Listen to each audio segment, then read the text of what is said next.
In our community that is Cardboard and Crack Packs, there's a ton of content creators out there creating the content we want to devour about our niche game. In this series, I want to sit down with those content creators and talk about why they started creating content, their passion for the game, and maybe some other topics. Today we talk to the chill Canadian CooperTheRed, a Twitch streamer and YouTuber whose main focus is Pauper and Modern in Magic the Gathering. He's been a member of this community for a long time, and after returning from his hiatus of Magic the Gathering and content creation, we talk about his return, how he got started in content creation, how he got started in playing Magic, the Pinkertons, if he's the top Canadian player, and why Magic's inclusiveness is so detrimental to the game's growth, all while we shuffle up and duel each other in this player profile. Hello, friends, and welcome to another Pauper League. I am CooperTheRed, and this is Black Stack Proliferate.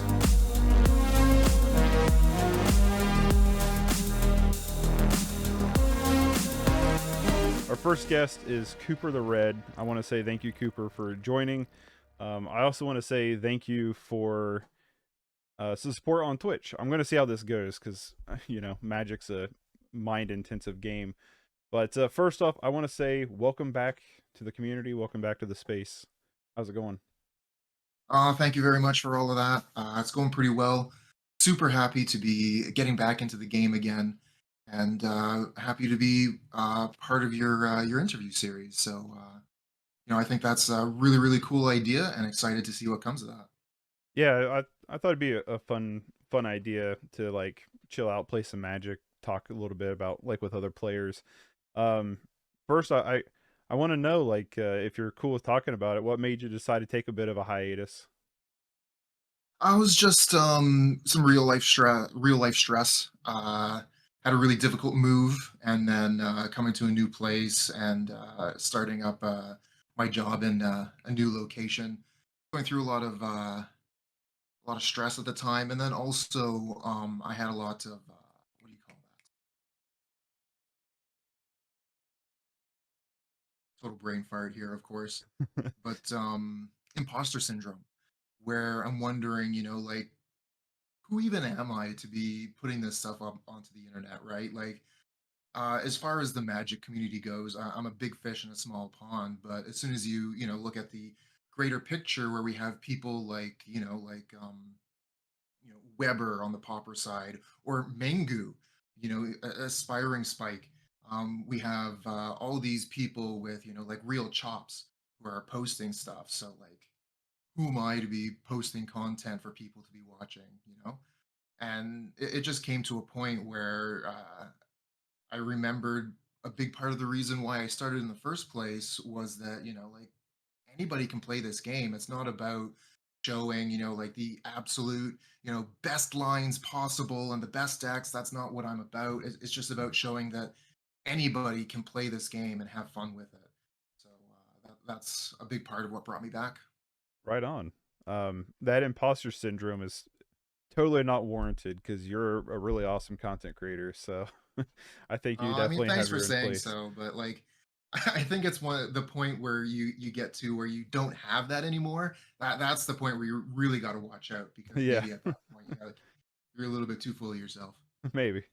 I do want to say that a lot of the time when people take these hiatuses and stuff and kind of walk away, especially in the brutal world of Twitch, they come back and their community is pretty much gone. But it seems like your comeback is like your community is super excited to have you back.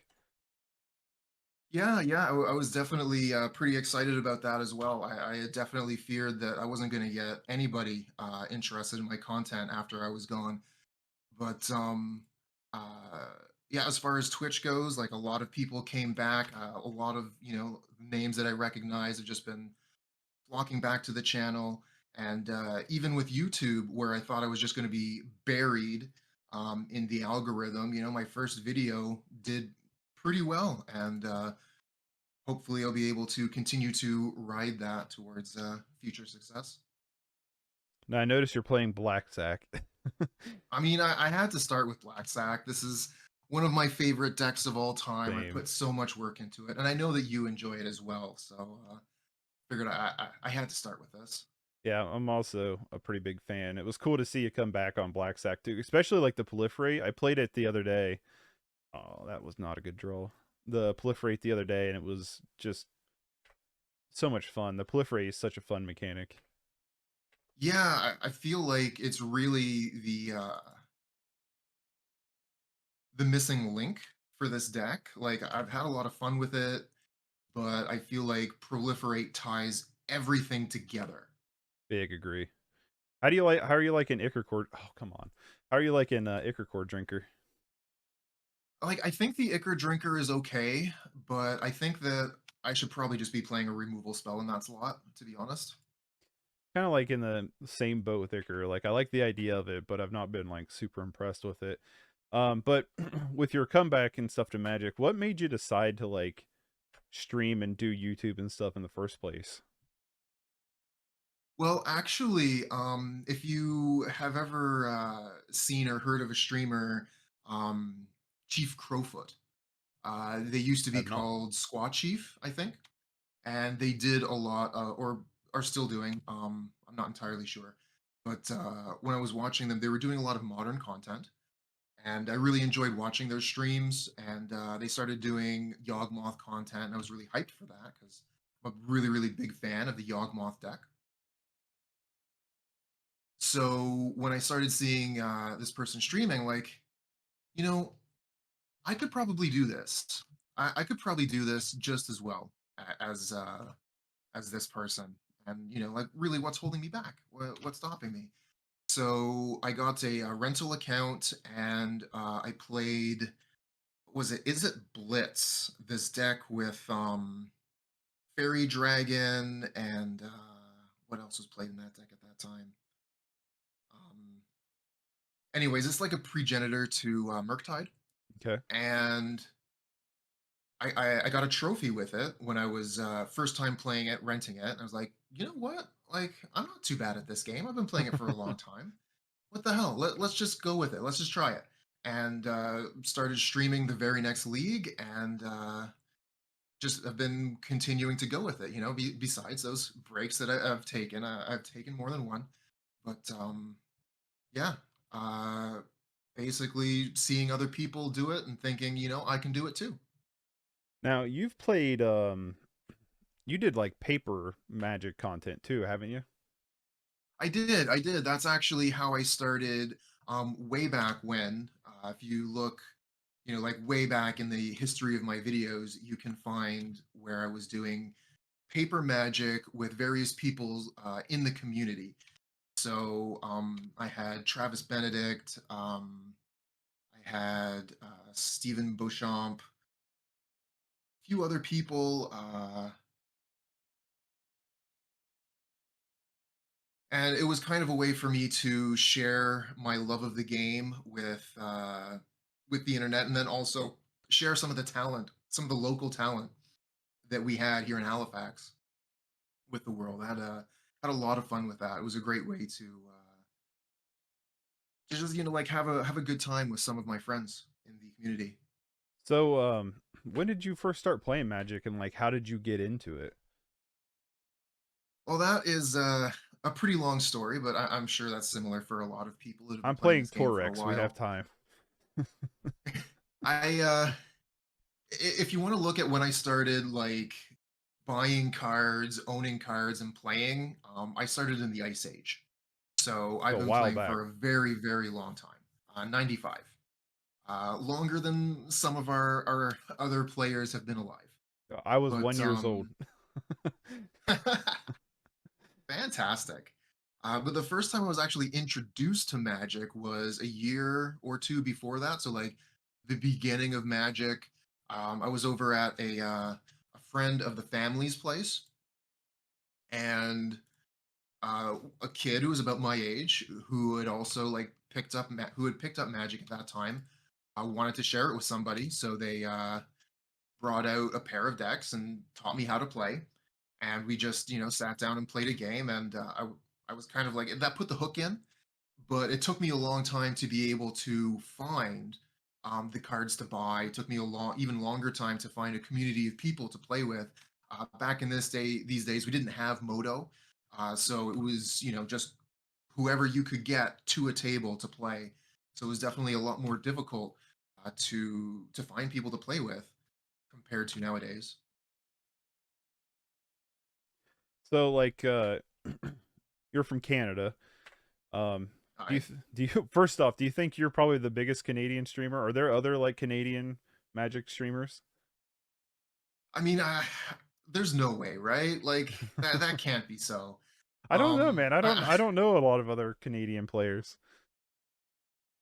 I mean, I know a couple of other Canadian streamers in the community.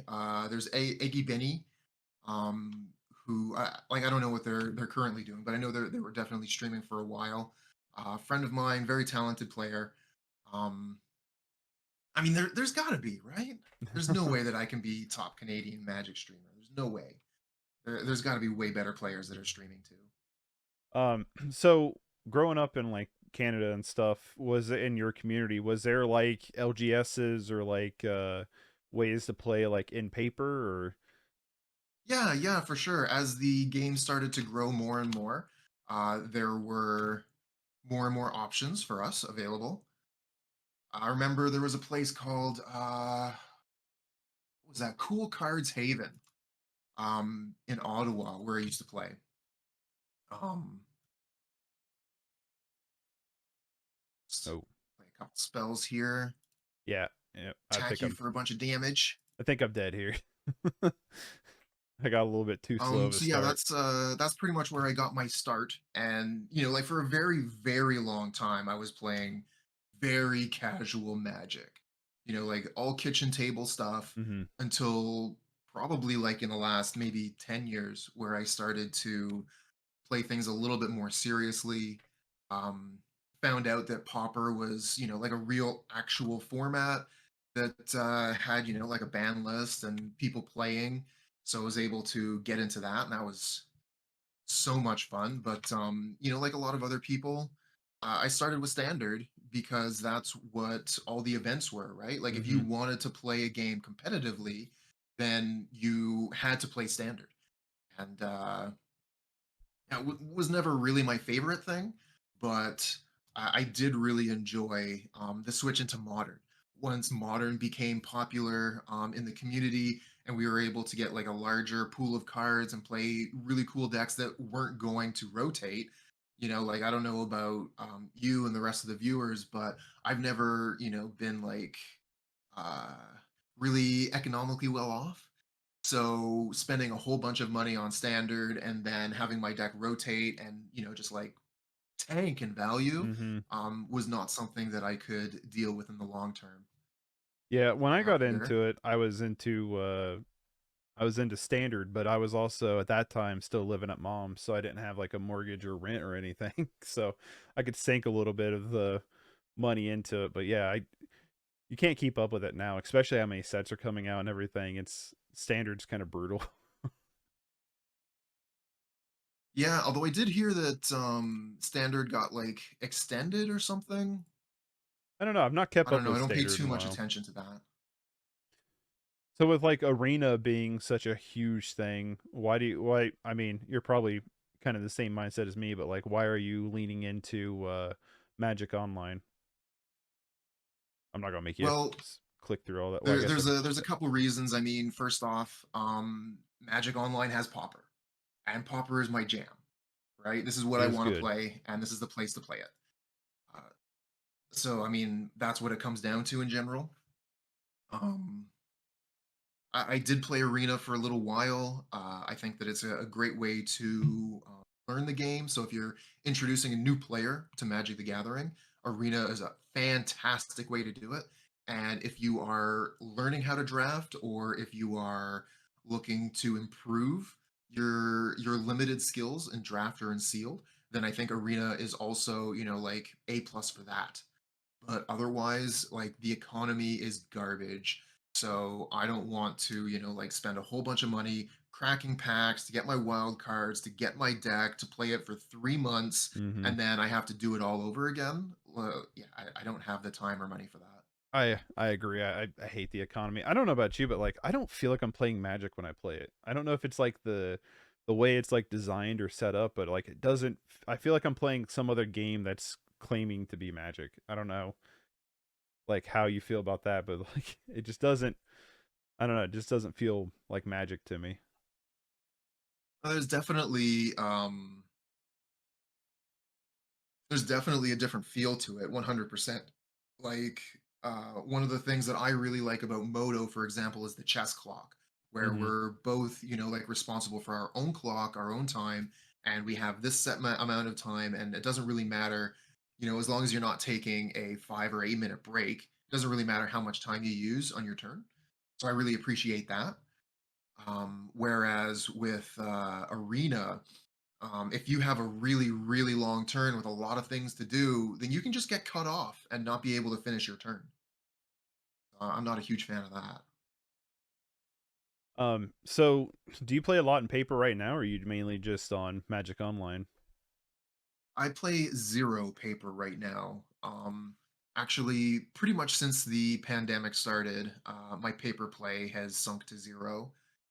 First, because of, of the pandemic and not really Mhm. being able to play with people in a physical space, and then that's also a big part of what inspired me to start streaming was to bring Magic back into my life.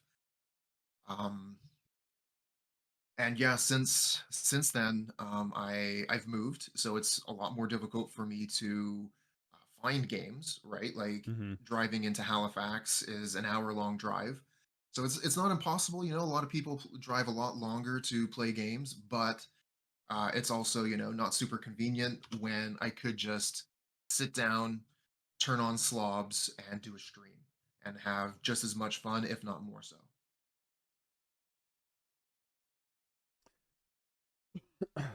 So like what so you've mainly done like modern and popper. Are you pretty much just doing popper in your comeback, or I've not seen.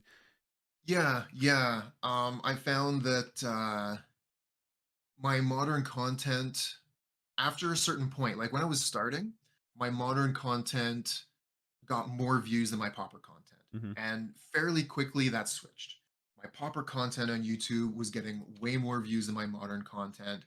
So I've just been listening to my viewers. Like my viewers want to see popper content. Fine, that's fantastic. I will play more popper. Um, I miss modern a little bit. Like, but also it means that I don't have to spend as much time thinking about two formats. Like figuring out exactly what people are doing in modern as well as popper. I can just focus on one, and that does makes things a little bit easier for a smooth brain like me. Man, I am not getting good draws. So with like popper, I mean for me like I've leaned into popper cuz Magic is, I mean not Magic, modern is just so expensive right now, especially because of the It modern is. It Horizons is. cards. Um Have you got a sponsorship, by the way? no. Oh, I mean, check it out, dude. I got a sponsorship with Card Hoarder. They're usually pretty good about that. I know a couple other people have as well. It doesn't hurt to ask, right? No, it doesn't. Um Props to Card Hoarder yeah. I'll say Card for the Hoarder, not sponsored by them, but they're the only people I've bought Magic Online cards through. They've been super reliable, and I had the loan program for a while, and it was pretty awesome. So I'm a big fan of them. I'm yeah. just not sponsored by them. Just like just in general, I totally agree with what you were saying with modern being very expensive. And if a person is playing on Magic the Gathering online, this is I think a really really good option available to people to be able to play those more expensive formats. Because who Um, wants to spend like $1,000 or more on a deck and exactly. then see a main card get banned and then just lose that entire investment? Mm-hmm.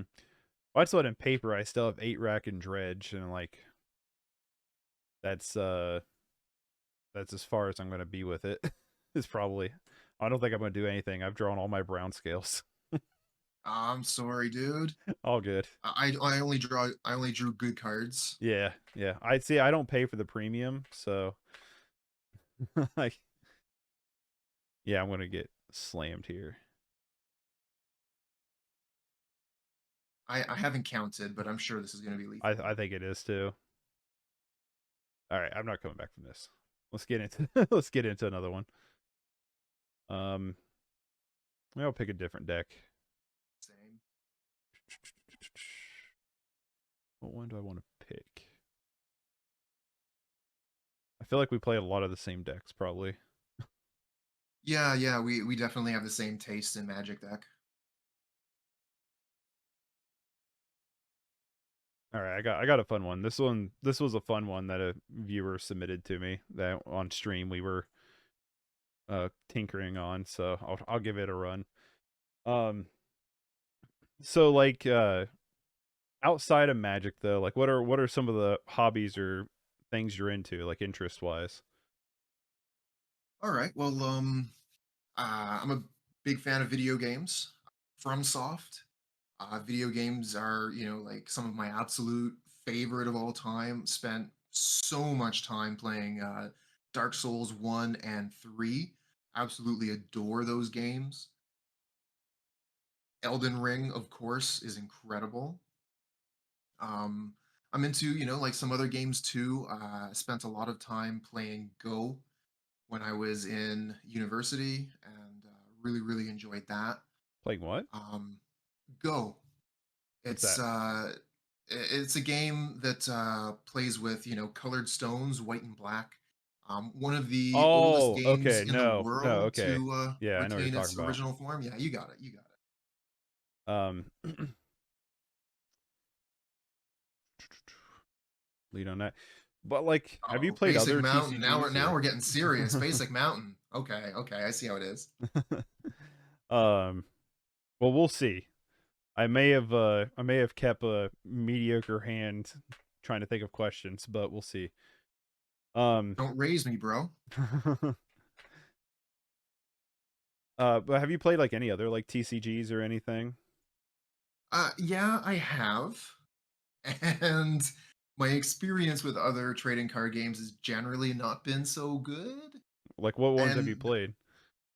okay, so I played the original Star Wars trading card game, the second Star Wars trading card game, not the Clone Wars one, the prequel ones.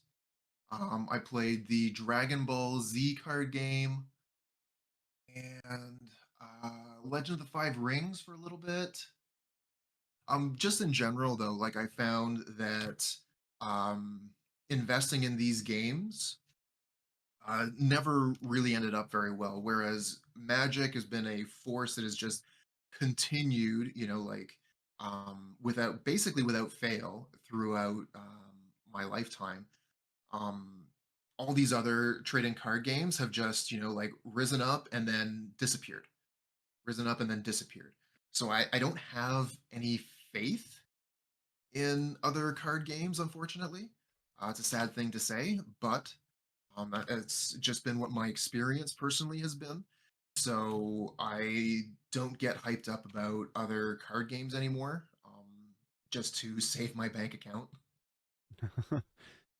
um, dang it, open a draw. Well, still doing it. Oh no!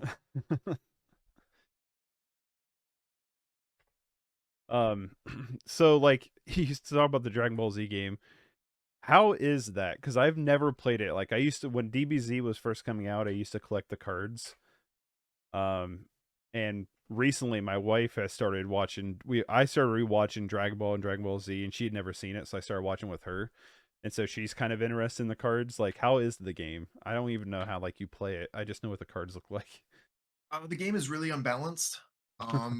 Very, very strong characters versus some really, really stupid weak ones. Some cards are just absolutely busted. Isn't that kind of how the Would not show is, recommend. though? What's that? Isn't that kind of how the show Yeah, is, though? yeah, yeah. No, that is accurate. That is fair. Yeah. Um, the series when I was playing was still looking at like the first saga. So like if your character was Vegeta, you're probably gonna win. If your character's Nappa, you're probably gonna win. It's uh, just too strong. did you ever play Yu-Gi-Oh? Any? No, no. Watch the show, but no, never played it. That was one that I grew up with because I kind of got into it when it first started coming out. and played it all the way up until like I don't know if you've ever seen like any like recent play of it. That's literally all one turn.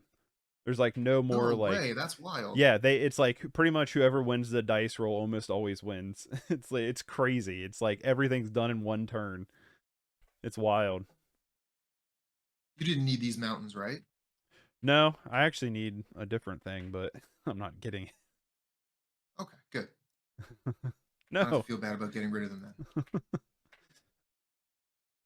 then. Um so with like playing a lot of leagues and stuff, do you ever play like much outside of like queues or anything?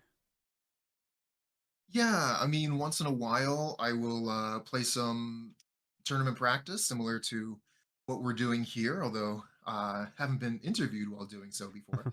But yeah, like if I'm trying out a new deck and I want to know, does this have legs? Is it going to fly?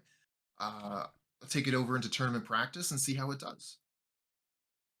So how much brewing do you do then? Like cuz I'm not super good at brewing. Like I feel like I'm good at like maybe finding a list and making a tweak or so to it, but at like Yeah, terms of yeah, actual brewing. I find that I'm kind of the more the same way where I like to take a list that someone has already put work into and then make it mine. So, for example, with the black sack lists, right? I have put a lot of time into making the black sack lists into what I want to play. When Weber put out his proliferate video very recently, I was like absolutely enchanted and had to pick the deck back up again. And during my break, I played a little bit of Black Sack just to be able to play a little bit of Magic be able to play a little bit of Magic again. And also, there's a couple of players that I like to be able to play against. So I'm not going to, like guaranteed be matched up against them if I'm playing in leagues, whereas I can just head into tournament practice and, like get those games I'm looking for.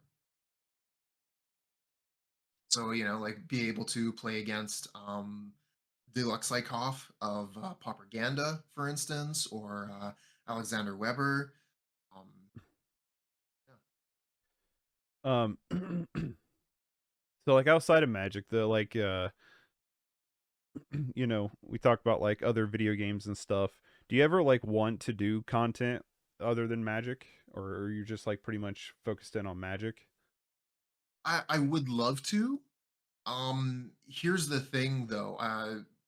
You probably know this, but with YouTube, right? They have their algorithm that dictates if they're going to post your videos onto people's timeline for them to watch. And there are certain things that are going to either boost your videos or sync them so that nobody sees them.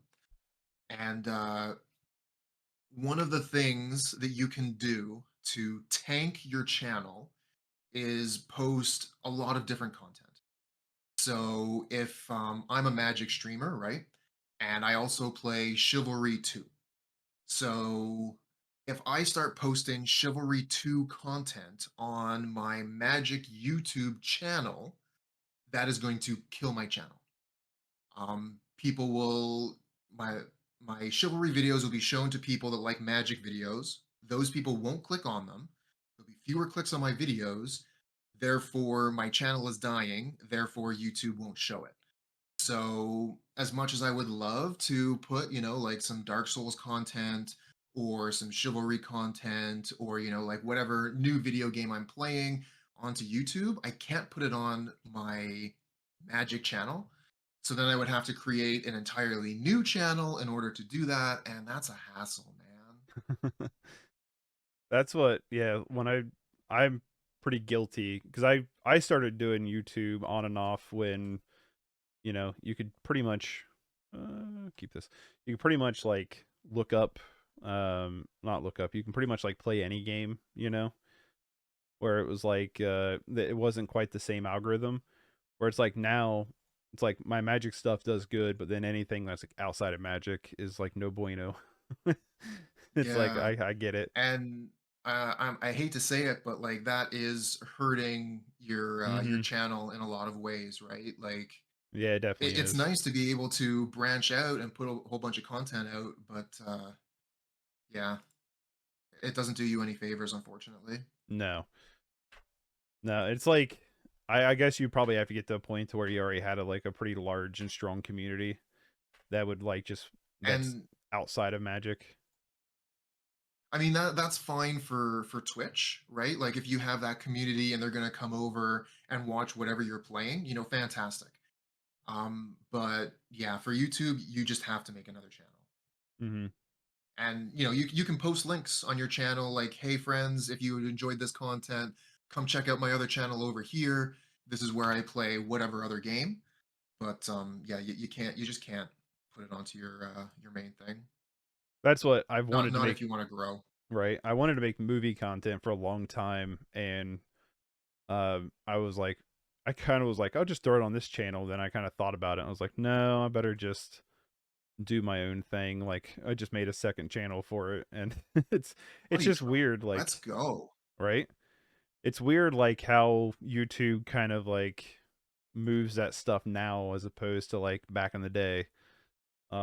It kind of killed like, or at least in my opinion, kind of hurt like a lot of like let's player channels. It seems like a lot of the big ones are fine, but like a lot of the smaller ones are hurt, I think, from it. Oh, not my red source. Well, you only had one, so I figured that's probably the one to hit.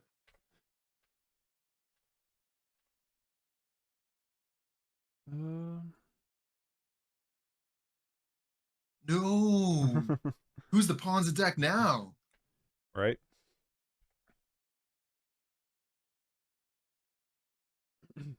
So like in is Popper your favorite format though? Like right now, or is it like you still like modern a lot? Always, always my favorite format. I loved Modern, loved playing it. Don't regret my time with Modern at all. But one of the things with Magic, I want to play competitively. Mm-hmm. So for a very long time, like I was saying before, Standard was the way to do that, and then Modern became the way to do that. Okay, I'm jumping on that because I like Modern way more than Standard. But Pauper has always been my number one. So like being able to just play Pauper, that's fine with me. Um, yeah. When I was playing in Paper, I tried to get people excited about Pauper in the community, but I was never really able to get that player base that I was really looking for. Right. So I just continue playing Modern. Sure, this is fine. I'll play some Pauper here and there in the background. Well, that's cool.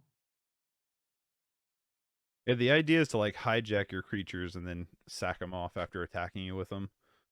That's kind Yeah, of I what the get plan it. is. Um, yeah, quit killing my red stuff. I have a handful of red. Perfect. Have you ever thought about playing though, like Pioneer or anything or Legacy? I have played Legacy. I did play Pioneer for a while. I played Pioneer back in the heyday of Mono Black Aggro when we had access to Smuggler's Copter and a bunch of cool stuff.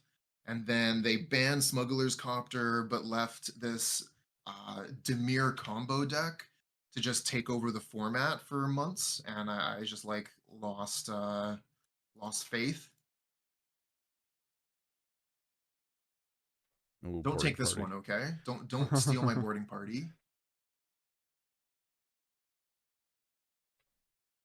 Dang.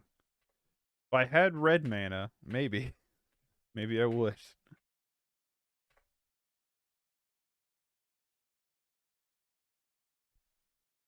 will kill it though. Um, so out of like all the decks and stuff that are in Pauper and stuff, what's your favorite of the bunch? Because I know you play a lot of different stuff. I do. And like again, that really comes down to because I'm making content, I play a lot of variety. This is not something that I would recommend to most players to just be switching decks every single day, every single time you play. Um, if I had my way, I would just play Burn and Affinity because like they're the best decks and that's what it takes to win. If we're actually looking at like what I enjoy playing though, then far and away it's Black Sack. I just adore that deck. Why I've played it, so many times, and Black Garden as well. Love Black Garden. Yeah, I saw you play Good that the decks other with day. I want to spawners. try that out. It looks pretty cool. Um, so what's your favorite mechanic then of the game? I know there's a lot to choose from. There are, damn, favorite mechanic. That's a tough one.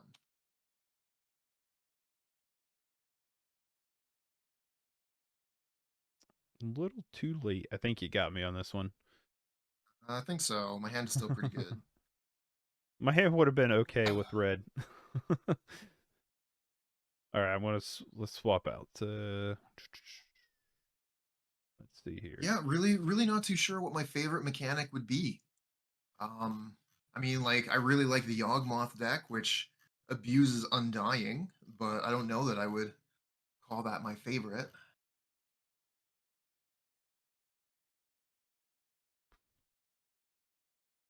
Let's try. I'm gonna try this again. I'm gonna try Torrex again. I have this build of Torrex that uses Cauldron Cat. The Cauldron's Oh, familiar. sweet. If only we had the Witch's Oven. Yeah, I know, Downgrade right? that, right? We have bartered cow instead. I mean, they downgraded Monastery Swiftspear, so why Yeah, the hell true. not downgrade anything? I just wanted Skullcrack, but instead we got Swiftspear. Yeah, Swiftspear was a pretty good addition, that's for sure. Yeah, that's one way to say it. It's pretty strong for sure. I think it's a mulligan.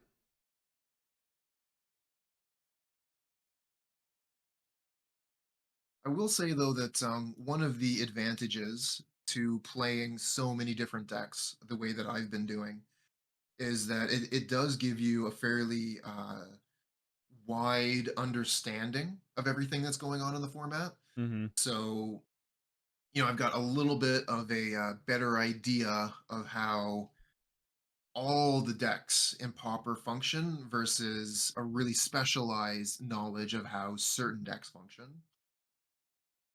which I think has helped. Yeah, I definitely feel that way too. Like you kind of learn about the other decks' like interactions and stuff to like kind of how to like fight against it a little bit. Exactly, exactly. So how is this And deck? How's this deck been running? Poison this deck counters? is super fun.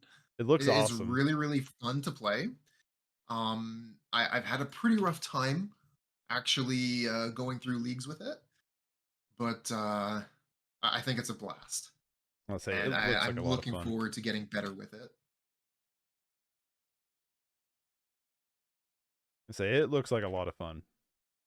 Yeah, it is absolutely a blast. Don't have to worry about creature removal. Just have to worry about counter spells and discard cards.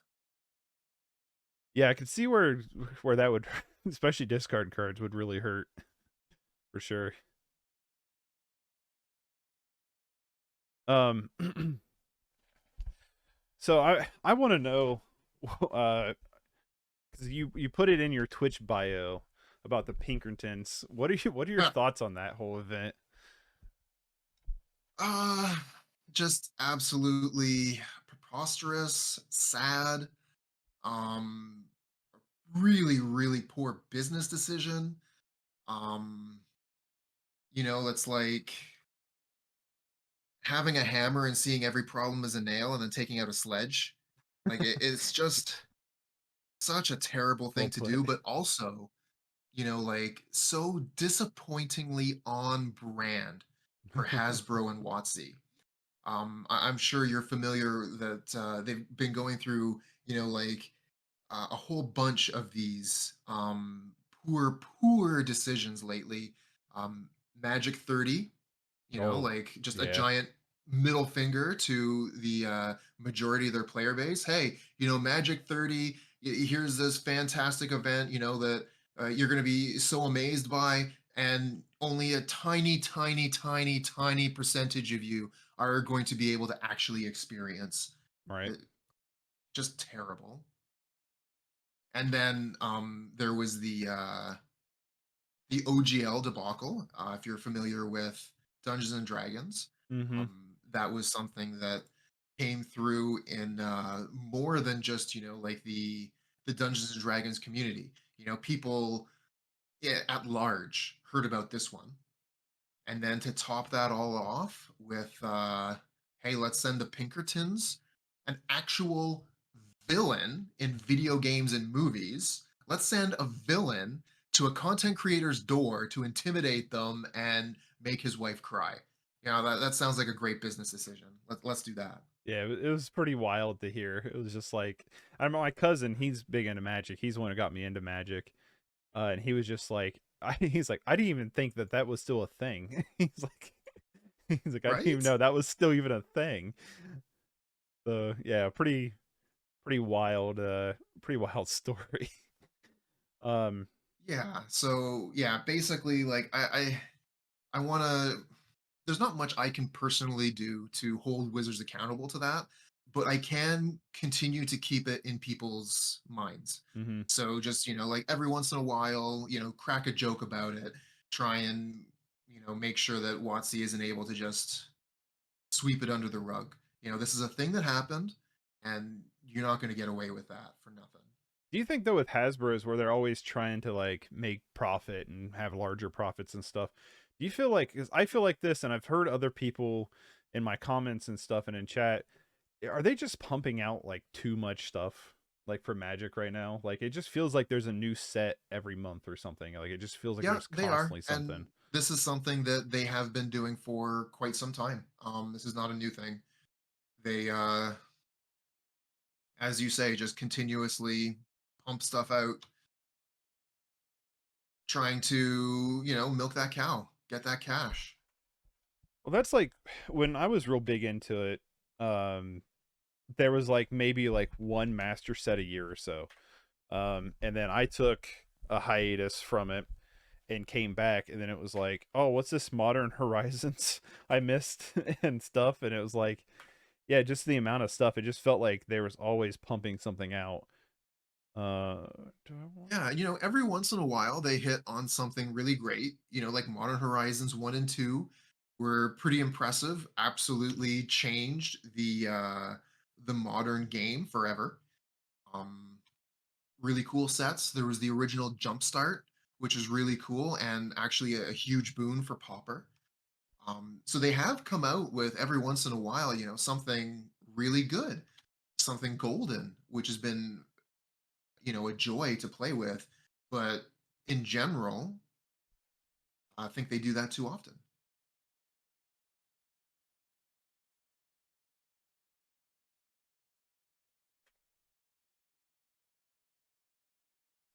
All right. Trying to think. Torx sometimes is big brain moves. Not always, but you ever played like? Have you ever ran Torx through a league? Because I know you've said before you've played it. No, I've never run Tortex through a league. I have a really, really old copy of a version of Tortex. Tapped too much mana. I have a really old version of Tortex that I have sitting in a drawer somewhere. I really, really liked the archetype when I first started playing Pauper, but I haven't really done too much with it since then. Someone said in a comment that it's the best bad deck, and I have to agree. Like, That is a fair yeah, that's fair I can't stop for playing it sure. though. I really can't. Um, I feel the same way about Black Sack. right. Do you have like a specific like favorite card or art though? Yeah, favorite card would be Necrotic Ooze. Played with this thing quite a bit when I was starting Modern, built Necrotic Ooze decks. I think it's just such a cool card. I love graveyard synergies. Same. So this card that is able to deal every single ability of every single creature that's currently occupying the graveyard. I thought that was just exceptional and a fantastic way to try and make a combo. So I played that with Devoted Druid, with Quill Spike, and what was this? There was this green creature that had like a ton of abilities. I think it's called Thornling or something like that. You can give it haste, you can give it hexproof. I think you could give it trample. So it was just like a ton of useful abilities that you could give your creature. So as someone who's been playing for as long as you have you seen like much of a power creep in the game? Oh yeah, undoubtedly. Anyone that's been playing for a decent amount of time would be able to see that. Where like I was actually starting in the time of like Mon's Goblin Raiders and Merfolk of the Pearl Trident, where you would get a vanilla 1/1 for 1 mana, and if you wanted a 2/2, you had to pay 3. So when we've got cards like Ragavan running Hmm. around, yeah, yeah, you can see it. Um, that is to say, some of the spells that we did have access to, from the old days of Magic, were definitely way more powerful than are way more powerful than what we get now. You're not going to see another Time Walk. You're not going to see another Ancestral Recall. But besides those few examples, the spells we're getting nowadays are still like crazy strong. Hmm. That's what, like, yeah, Modern Horizons kind of just like shifted the modern format to where is there like hardly any decks that are like running cards that isn't from Modern Horizons in them? You'd be hard pressed to find one. Maybe Burn. I don't think Dredge has yet, but I don't think that's a tier deck anymore. That's a shame. That used to be a great deck. I know, it was one of my favorites. One of my favorites. I Oh, hear that was the that. wrong card. I hear that Hardened Scales is pretty good nowadays.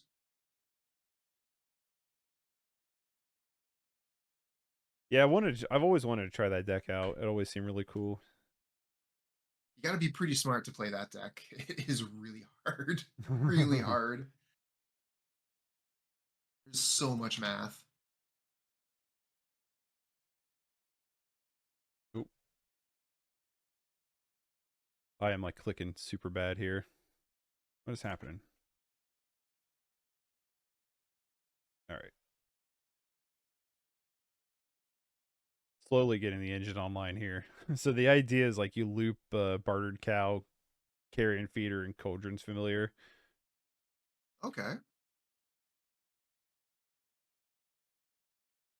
you got your engine running. Slowly, yeah. I could have got one more Cauldron if I dumped Stinkweed Imp instead of accidentally dumping Carrion Feeder. Click the wrong black card in my hand. Um, so like outside of Magic stuff, like what kind of movies or music are you into? Oh, I'm into a lot of different kinds of music. Recently, I gotta get my playlist started again. I've been listening to a lot of video game soundtracks. When I'm playing Magic, I like to have like a little bit of music for ambiance.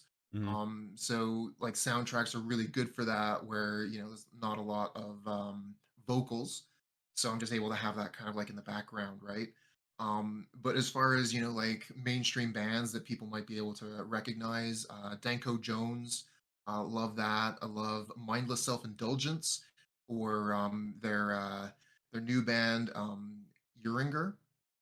I don't know if you've ever heard of either of those. I have not. And like Infected Mushroom, love that. Yeah, I think I've heard of Infected Mushroom. Are they kind of like a little bit like house music, a little bit?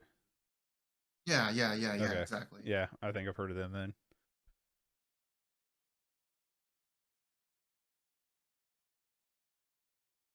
So you got all the mana in the world.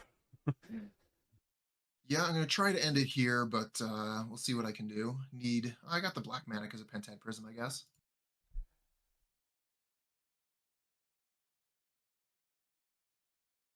Yeah, I've been wanting to play this deck. Just to Pete Logs and stuff are a little pricey right now. Yeah, fortunately, I already had the peat bugs from earlier decks. Peat bug has been a land that has been used in Pauper for a little while, actually. Between the Turbo Initiative decks, and then before that, the Squirrel Storm lists. Hmm. So yeah, I've had the peat bogs for a while. Fortunately, the scaries and woodlots haven't been too expensive. Although if you're playing in paper, they have been hard to find apparently. Yeah, the woodlots I've had for a little while in both Magic Online and paper because of Infect. I've been running them in Infect for a little while now.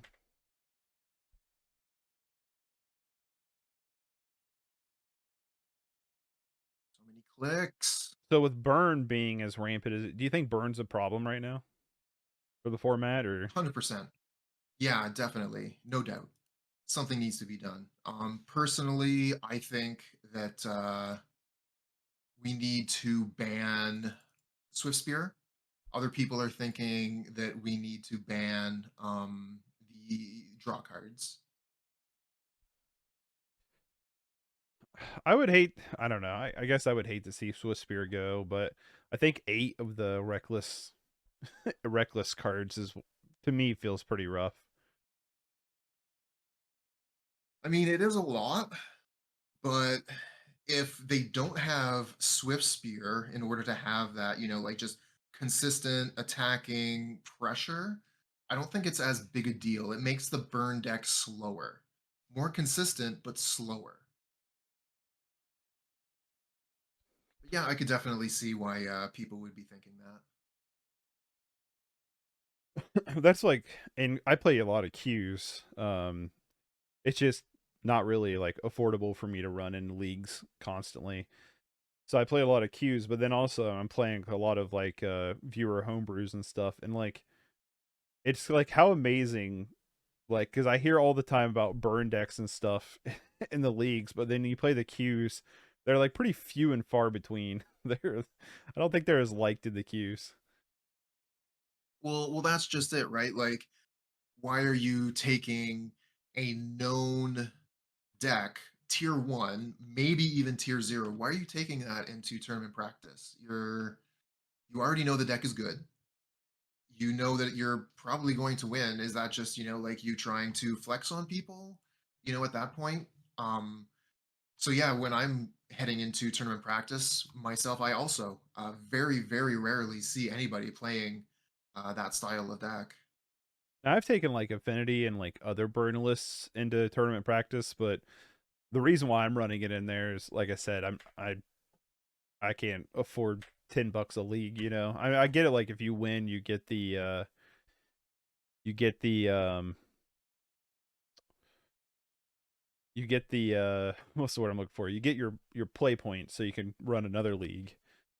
Like I get that, but like so I've never ran just like mono red burn, I don't think. But like I've ran Infinity and stuff into tournament practice. Um but yeah, you just don't see a lot of those like tier 1 decks. A lot of fairies. You see a lot of fairies. But Oh, that really? also feels like a deck that you might want to like practice up on a little bit before you ran it through a queue. I feel like Oh, anyway. yeah, that's fair. It's not a strategy I'm used to, like counter magic.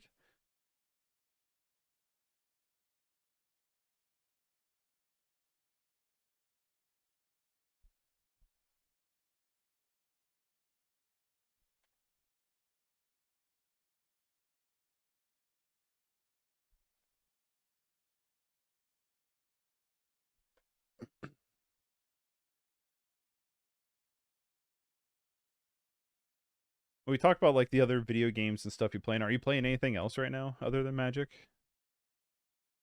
Yeah, so I'm playing quite a bit of Chivalry. I really, really enjoy that game. I like player versus player. One of the reasons why I like the FromSoft games so much is because it scratches that itch. So Chivalry 2 is just this fantastic game to be able to get that player versus player experience. I got into Hades recently. Older game, like it's 2 years old, but I started playing it recently. Absolutely love that game. So I have it on Soundtrack is Switch. I just haven't played incredible. it yet. Highly, highly recommend it. Looks I fun. think I've had like 100 hours in the game now. Just absolutely love it. Um, do you like stream any of these other games on Twitch too, or are you still just mainly Magic on Twitch? Because I did. Does Twitch punish you quite as hard as the YouTube algorithm does, or So it's a different kind of thing where with YouTube you're going to get pretty punished, but with Twitch, like your viewer count might go down, but it's not going to bury you in the same way. So I find that that's definitely like an option. And yeah, sometimes I'll end my streams with one of these other games. so yeah, that's what like I haven't been on Twitch like I'm doing Twitch every once in a blue moon just because like I haven't had much luck over there. Um, Oh, brutal! Gotta stop with these contaminated grounds, bro. nah. Um, but like, so did you start? So you had YouTube first, where you were running like some paper magic and stuff. But did you by it like when you started on Twitch? Have you always been pretty much just like the put the VOD on YouTube? Like, is it Twitch first or YouTube first for you?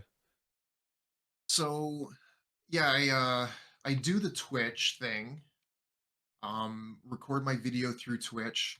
It's kind of like a double dipping thing, basically, where I'm looking to just like get as much as I can for that for one League of Magic. So I'm able to put it out or stream it on Twitch. Um, have some fun conversations with chat and stuff like that. And then I do like a really, really small edit where I just cut out all the time in between rounds. So like when if I'm doing a prediction for a coin flip or Mm-hmm. like chatting about whatever, I cut that stuff out, and then keep everything else. Keep all the in-game stuff because it's editing takes a lot of time. So if I wanted to edit out all the dead space, that would just take forever. Yeah, yeah, it definitely would. Editing's kind of a monster of its own, ain't it? Oh yeah. Yeah, for sure. What editing software do you use? Curious. I use it's Adobe Premiere. You use Adobe Premiere. Premiere Elements. Right on. I've videos like my background. I used Final Cut for a long time, and then when I built my PC, I switched to DaVinci Resolve, and just love Resolve. It's such a great program, Sweet. and it's free. It's Oh, free. no kidding. Yep. Do like free things. Yeah, it's free, and well, they have a pro version that gives you like some better performance and stuff. But I've other than like my new, this is a whole different story. But other than my new camera that's recording in H.264, H.265, the Resolve, I mean, it runs everything really smooth, just free. So I've been a huge fan of that. But that's just me Sweet. being an editing nerd, though. um, I want to keep this. Yeah, I think that's definitely like one thing that I could do to greatly improve my YouTube channel, but it just takes so much, time and effort that Hmm. I don't have. But yeah, if I could edit my videos down, cut like 20%, 30% of the runtime off, that would be so much better. Yeah, have you ever seen those channels that run through like a full league? Like their videos are like 10 minutes long and they run through a full league. Like, Well, what geez. is it? Cali Kaz can get through a full league in an hour. Yeah. Yeah, I've watched some of his videos. I don't know if he edits a ton. I feel like he kind of has some editing. I would have to look again. 'Cause I normally just like Um, watch the deck tech in like the first match because he has some like really cool decks. Very true. It depends on what he's like doing at the time. Sometimes he records the stop it. Sometimes he records the playback of the match and Mm. then does a dialogue over that. And then sometimes he'll like pause the recording as he's playing. So he'll just like pause the recording and then restart it again, talk about what's going on, pause the recording, restart it again later. What are some Magic channels you would recommend? Like, what are some of them you watch pretty frequently?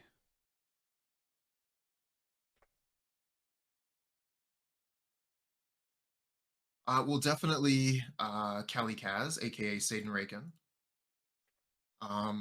Mangu for sure. Aspiring Spike, Young Dingo. Those would be some of my go-tos. I got a bit of a funny aspiring Spike story. I got paired with him in a league. I was running Dredge, and I ended up beating him. He was playing some kind of like Murktide version, but the funny thing was I went back on his stream to watch where he had played against me, and right at the beginning he was talking about why somebody was in chat telling him why he needs graveyard sideboard hate, and he said he didn't need any because he's not ran across like any graveyard decks in a while, and then he immediately paired up with me running Dredge. Oh, I thought that was pretty funny. that's good timing. Um, yeah, so like, how much time do you think? Because you probably work a full time job, right? It's actually part-time, Part time. uh, but I So get like, paid a lot, so it evens out. well, that works out. So like, if you're doing like part time stuff, how much time do you think you're putting into like content creation? Like, obviously you're streaming for, or what are you at like now? Like 4 hours a stream? Because I saw your time is I think 1 to 5 now. Well, Yeah, your yeah. time, yeah. This week is a little bit of an exception. But yeah, I try and stream about 4 hours a day. So like outside of the And streaming and stuff, like how much time are you putting into like the editing and YouTube work and stuff? actually very little. It takes a while for the program to actually like export everything into a video, and then it takes a while for YouTube to upload that video. But that's all like downtime stuff. The Hmm. actual editing, I don't spend too much time on. Maybe half an hour just to cut out those little pieces Are you wanting because to like? I Sorry, you I, go. I'm sorry. It's just like I have, only so much time in a day, so Hmm. I'm not able to put as much time into it as I might like. I feel that. Um, so like, are you wanting to like try to move into streaming? Like, I guess is that your aspirations is to like try to be full time with it, or are you like just wanting to just I like would hang out or? absolutely love that. If I could quit my day job and just stream, that would be a dream for me, 100%. Say, do you think you'd up your streaming hours on that? If What's that? I say, you think you'd up your streaming hours then if you were doing it full time? Oh yeah, absolutely. Yeah, I'd be streaming all day, every day. I did notice you're streaming now while I'm at work, so I'm not gonna be able to like pop in that much. You start streaming like right when I'm getting ready for work. So I was like, oh, he's back, but he's so I've been catching you on YouTube.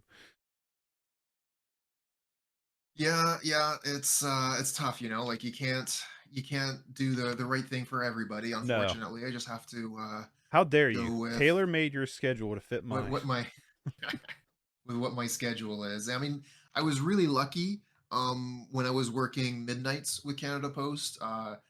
Just with when I got home, I had this fantastic time slot Hmm. where I was right at the end of Mangu's stream, and then I was ending right when Dingo and Aspiring Spike were starting.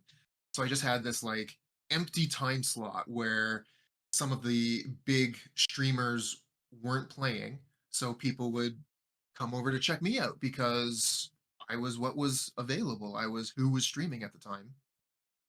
So when you started on Twitch, I guess like what's the timeline for when you started picking up like viewership and stuff? I It was definitely like a long time. It's been a very slow growth, and now like I feel like I've lost a lot of what I worked towards because of the long break that I took, and also because of the change in time slot. So a lot of people aren't able to watch again. So whereas I was averaging, like 50 viewers on my stream, now it's like down to 25, 30. Which it still feels like it's pretty good for a comeback, you know, because I've heard like Oh yeah, people yeah, sure. like coming back and then like it's there's just nobody, you know. I've heard that before Yeah, where it's like yeah. they've come back and there's That's a just scary nobody. thing. And I did pop in for a little bit before work the other day, and I did notice a couple of like names that I remember from chat, like TMO6 was in chat hanging out, and so it's cool. It's cool. We're glad you're back, and it's cool that the community is also excited for you to be back. How does that make you feel, knowing like your community is like that's what's up? Oh, I mean, what can I say? It's surprising. It's fulfilling. It's like it fills my heart to know that people have decided that they want to watch my content even after I've been away for so long. Um, yeah, I'm surprised and delighted. When you first starting off on Twitch, and you said it was a while before you started picking up some some viewership and stuff. Um, oh, moment's peace. um, Proper time walk. Started picking up viewership stuff. How was that like fighting through that like no viewership and like trying to learn like how to still keep up commentary and stuff, without that viewership? How was that like process? Was there any like struggling of like trying to grab that audience? I guess I'm trying to like piece together this sentence here, this question. Yeah, well, it was definitely tough. I knew kind of what I was going for though, and since I knew from the start that this was also going to be a YouTube channel, I knew that even though like maybe there wasn't anyone watching the stream, that there would be people watching the YouTube video. So I never really felt like I was broadcasting to no one. Um, and then also one of my viewers, Handsome, was a really big help because like he's been around pretty much since the very beginning of my stream. So uh, almost since the very start, I had somebody there who was watching and who was interacting. Cool. So you started off from the beginning that you were going to do Twitch and then upload it to YouTube. Then you've had that mindset from the beginning. Yeah, yeah, from the very beginning. Figured if you're gonna do one, then why not do both? I mean, yeah, why not? What would be like some kind of advice you'd want to give to somebody wanting to start off streaming? Doesn't necessarily have to be magic, but like wanting to get into content creation and streaming and stuff. First piece of advice I would give: get a good microphone. And I don't say that lightly. That was the first piece of advice that was given to me. Big agree. People will watch poor video if you have good audio. People want to hear your voice. So the best thing that you can do for yourself is get, like a mid-tier microphone, spend $100 and get something good so that people can hear you. Big agree on that. Big agree. Um, and then also too, so your logo has been a ferret for a long Yeah. time. What's the story behind this little critter? So that picture is Duck, my first ferret. He was my best friend for a long time, and absolutely love the little critter. Not with me anymore, but I wanted some kind of like friendly mascot, and personally a big fan of cute things. Maybe you can see some of the things I've got Yeah. hanging over in the corner there. Um, so when I was looking for something that could really kind of show my brand, I decided to go with the cute ferret. So do you still have any ferrets? I do not. I've been moving around quite a bit, so I have not had a safe place where I could have a pet for some time. Ferrets, they make great pets, don't they? I had one. It was like my first like solo pet as a kid. You know, like my mom had dogs and stuff, but they were always like my mom's dogs. So my ferret was like my first pet. They make amazing pets. They do. See Um, if I have enough time here to finish this game, because definitely time on the clock is be a factor here. yeah, I didn't realize you were that low on time. Are you gonna kill me this turn? I'm gonna try.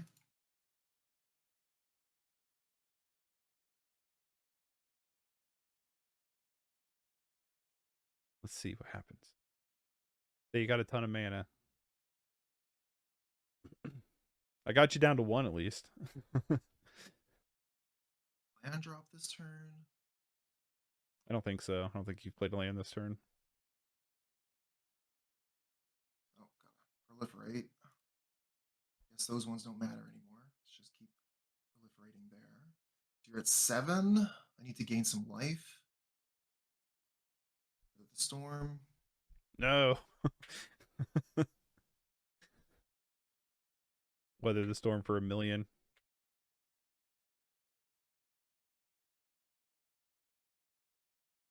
Do I have enough mana? I think I do.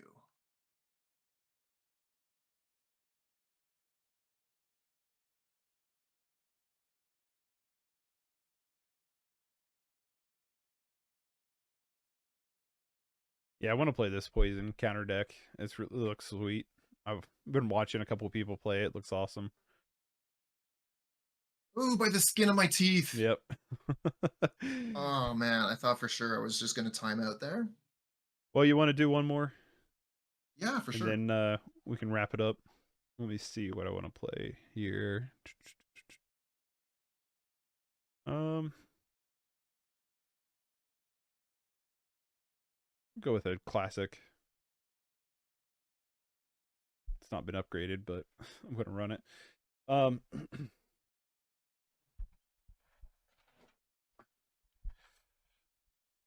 situated here. So what part of Canada you're in is up toward like Mainish area, right? In the United Yeah. States. Uh so like I don't know. Have you been to the United States? Briefly, I went to Vegas when they had that really, really big Magic tournament. The what was that called? The Modern Masters Sealed event. Okay. It was like the biggest Magic tournament to that point. I've been to the border of Canada, but I've not been in Canada yet. Although I'm wanting to go to Toronto Film Festival at some point. Nice. I would recommend. Have you been? Uh, yeah, pretty nice place. Toronto is a fantastic city. Have you been to the film festival? I have not. That's what yeah, I want to go. But ooh, Goblin Blast Runner. Um so you said you've been to the Vegas tournament. Have you been to like other like large like Magic tournaments like GPs or anything? Yeah, I've been to a couple. Um, I remember one of the early tournaments that I went to was the first prize was like an invite to a Grand Prix where you just got your entry fee paid. So went to this tournament and ended up winning it and got free entry to Grand Prix Montreal.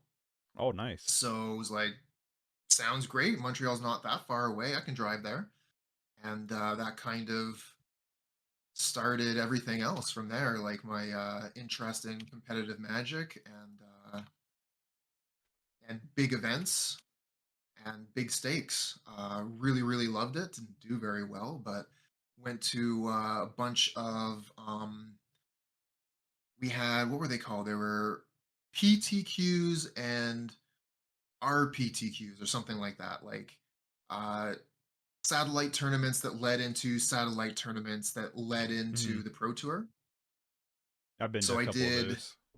yeah, yeah, I did pretty well at some of those satellite tournaments and was able to uh, go to Toronto to participate in the tournament that would lead into the Pro Tour, and really, really enjoyed playing against all these other people who had also won a tournament. Right? It felt like the second day of a GP because everybody there had, like 30 people behind them that they had beaten in order to be in this room with you. Yeah. So you knew that everybody there was like bringing their A game and they were all super talented players. I'll say, do you like?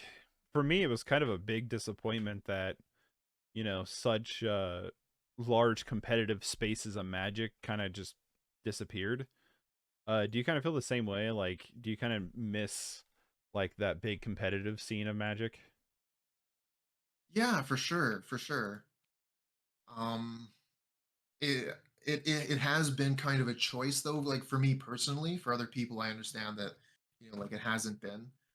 I've chosen streaming and I've chosen Moto, but yeah, I definitely do miss the atmosphere, the crowd.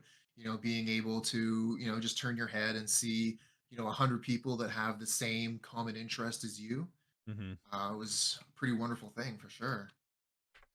Say with focusing on streaming and Magic Online and stuff. Like, are you opposed? I wouldn't say opposed is the right word, but like, would you like go back to paper Magic at some point? Like, if they had like a big tournament you're interested in or something like that? I mean, I'd be interested in it, but at this point, my paper decks are so terribly out of date that like it would take so much Right. money for me to actually be able to play in a tournament.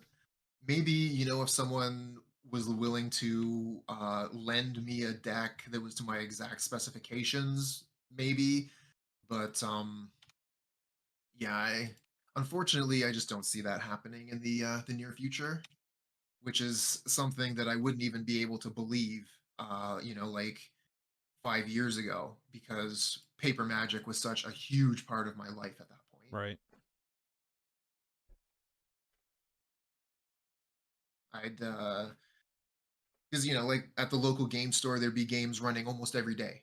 So modern Monday, and then Tuesday would be another modern game somewhere else. Thursday play some Pioneer. Friday F&M, just find whatever store is playing modern and I go to that store. And then Saturday there'd be the big tournaments where like whatever format, standard, modern, whatever, legacy even. If there's a tournament going on, I would want to be there and I want to be playing. So I'd probably be playing Magic with like other people probably 5 days of the week. Yeah, that's what like I used to when I was really big getting into Magic. It was like you could always go to a store play, and then like you had your little like kitchen top group you could always play, and then kind of life gets in the way, and then the stores kind of dry up, and then now you're just uh playing Magic Online. It's like I kind of wish that paper scene, at least for my area. I don't know how your area is. I kind of wish the paper scene in my area would like pick back up a little bit, but I also don't know how the paper scene is in my area. Haha. Um, but I think that that is one of the large advantages to Moto, hmm. where it doesn't really matter so much where you are or how many people you know.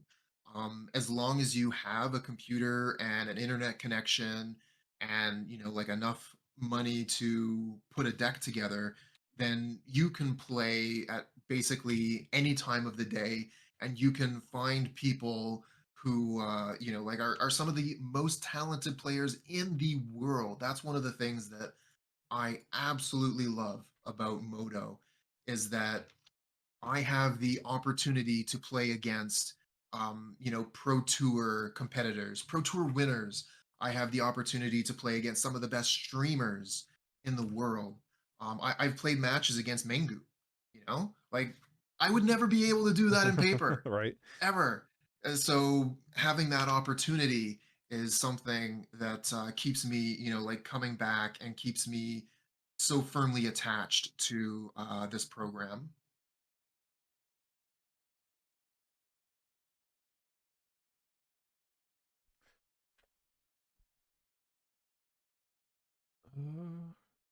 Well, I gotta remember how the initiative works.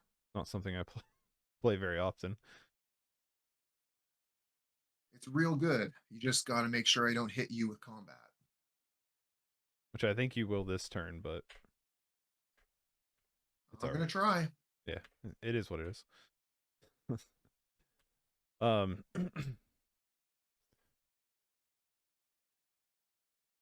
so like, what about Magic though? Has like kind of held you in for so long because you've played for a long time. Like, what about Magic has held you in for so long?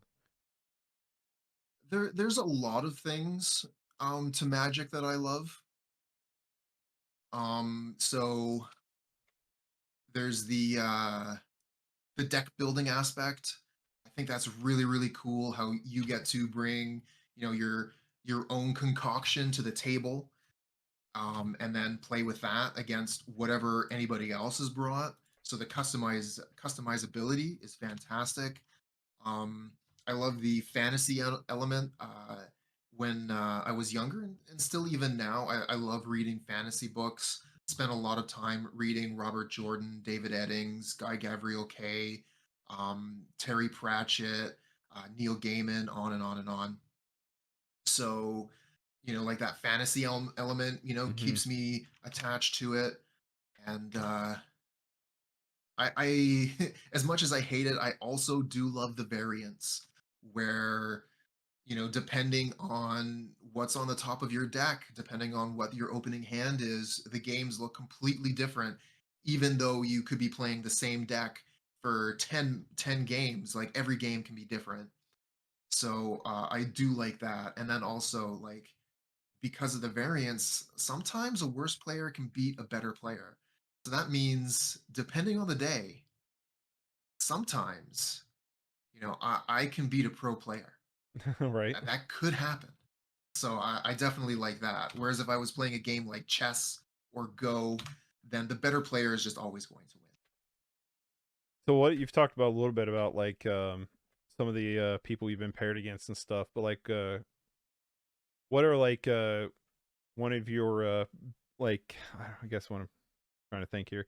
What's like some of the biggest like names you've come across playing Magic Online against? Definitely the biggest would be Menguchi, 100%. Um, Because he's a and Pro then Tour like, winner, ain't he? yeah, he's a big time Magic player, one of the best. So I think that he would be the most talented person I've played against. And then some of the time, like, I don't necessarily know who I'm playing against because, like, we have screen names. Hmm. So for me, like, my name is pretty consistent, basically wherever you go, I'm Cooper the Red. So if you see me on, Discord, if you see me in a video game, if you see me in Magic, if you see me on YouTube, I'm gonna have the same name. And people who know me call me Cooper as well. So there's like that consistency there, but a lot of people don't do that. They have a different screen name compared to what their real name is, compared to what people know them as. So like there's going to be a lot of people out there where I've played against really really talented top tier players, but I had no Yeah. idea. Do you feel like playing through leagues though is like leagues opposed to like queues and stuff have kind of like put you in a different category of people you play against to kind of like sharpen your skills up? Yeah, yeah. And this is something that I have really taken to heart, and I wish other people would feel the same way about this. But like different people are going to do their own thing. Mm-hmm. Um, I believe in investing in loss, and what I mean by that is if I play games versus better players, I'm going to lose the majority of the time. Okay. But that isn't wasted time. That those lost games are wins as far as experience goes. So I'm playing against a better player. I'm going to start picking up on the things that they're doing. I'm going to start picking up on the mistakes that I'm making. And that is going to make me a better player, even though I lost 49 games out of 50. I'm a better player at the end of the day because of that. It's a great way to look at that. Um, Magic where it has a lot of variance. There's you know certain cards that are maybe a little bit more tilting than others. Do you ever find yourself like getting frustrated at losses, or like how do you handle like a string of bad runs? Like how do you handle that? I mean, I can definitely get frustrated. Some people aren't able to see it necessarily because I'm a pretty chill guy most of the time. So most of the time, people don't notice when I'm tilting, but it happens. It happens, and it can be tough. But I just try to remember that there's another game coming. The game that just happened, it is what it is. It happened. It's in the past. Try and learn what I can from the experience, and then move on to the next game.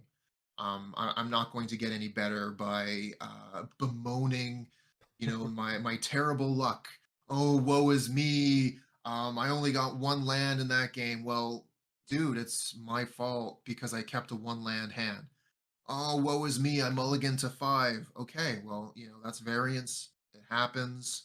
Get over it. Move on to the next one. Don't pull that bad attitude into the next game because that is where it really starts to ruin your game. Right. Um, is there any cards though, like individual cards that kind of tilt you? One personally for me is Ephemerate and Spell Stutter Sprite, just because they're Yeah, messing up yeah. my thing. So I'm like, ooh, don't Same. mess up my thing. Absolutely. I think like it's kind of like a case by case basis, just depending on, like what I'm playing at the time. Mm-hmm. You know, land destruction is a big hassle with the deck that I was just playing there, Soul type poison. So anytime I see, Oh, I like bet, land yeah. destruction against that deck, I am pissed. I'm Well, I gonna brought hold in on the a second. Let me just Contaminated grab a Ground. Sharpie and draw some pirate eye patches on my goblins here.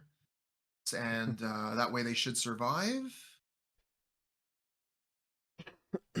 There we go. Okay. Eye patch deployed on Blast Runner.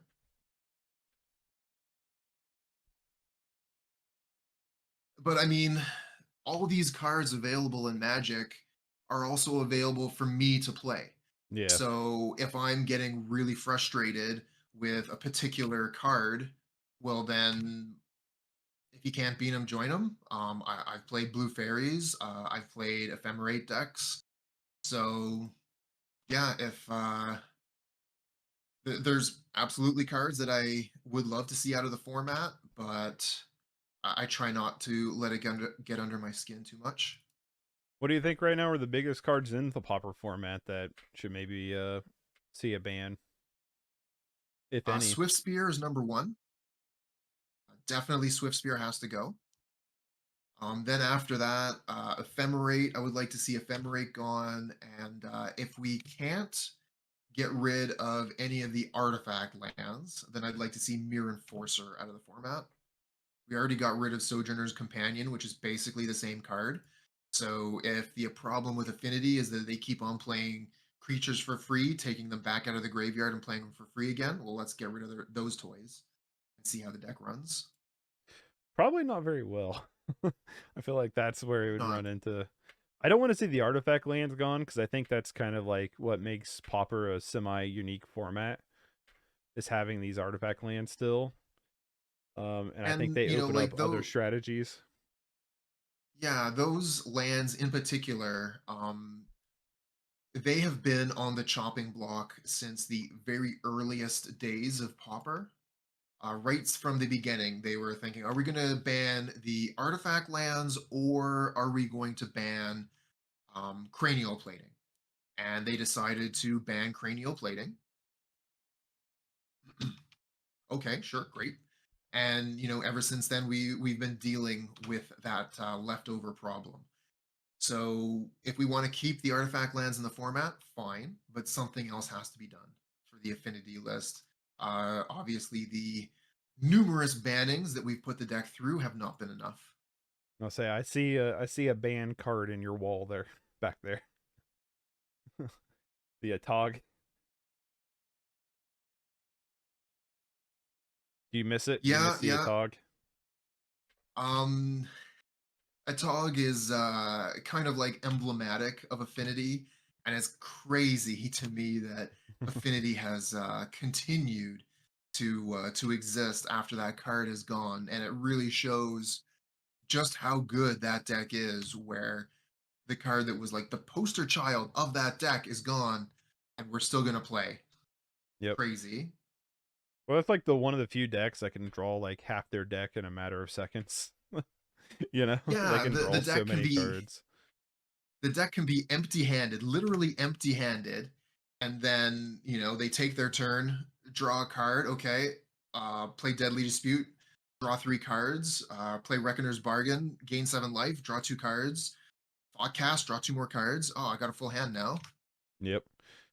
Yeah, it seems like they're always up on cards here. I think you got me because I got I think so. screwed on green there. Womp womp. Well, Cooper, I want to say thank you for doing the interview. Do you have any like last like words or uh maybe magic stories you want to say to the audience, to your audience? Well, yeah. Actually, there was kind of a crazy story that I have about the Pauper format that I'd love to be able to share. Yeah. If you've got a few minutes. Yeah. Do you, So, um, one of the main reasons that I got into Pauper is because of the price point, right? Like you're able to build these competitive decks for, a fraction of the price of what a regular deck would cost. So when I found out about the Pauper format, I was absolutely hyped about it. But that's not the only reason I was super hyped about the Pauper format.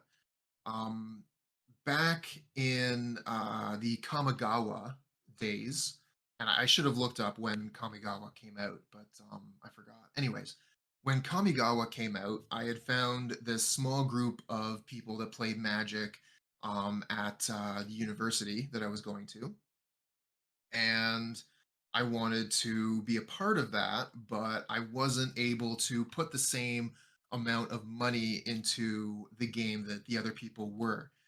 So I was trying to figure out like how I could play competitive Magic without, like spending that bank. And I thought, well, what if, we just made decks out of all common cards, right? Like there's some really good common cards that exist in Magic. What if we tried that? So I tried to make this Gruul deck based on Curd Ape, Lightning Bolt, and Rancor. So like 3 really strong common cards, and then I just built a deck around that. It had like Pouncing Jaguar, Arkidian, um, Simian Grunts, Shock, Incinerate, and Bloodlust. And I just had a lot of fun with it. And anytime someone was like, "Hey, you want to play a game?" I'm like, "Yeah, sure. I'm just gonna play this crazy deck that I put together, and we'll see how your deck goes against that." So I played against like standard decks and legacy decks, and I didn't care. It was just like the deck that I had and that I had a lot of fun with. And a couple of other people were like noticing what I was doing, and they built their own decks based on that limiter where you're only allowed to play commons. And we were doing this, independently and in parallel with other people who created the Pauper format. So, like, I don't want to say, I was doing it before it was cool, But you but, was doing it before it was cool. I just thought it was really, really cool that, like, independently, multiple people came up with this way to play Magic on the cheap. So I think that, like, based on this, it was just a matter of time before, Popper started to get a spotlight. And when I found out that, like, after taking a long break from Magic and coming back to it, I found out that Pauper was literally a format that you could play that had a ban list and had a community around it.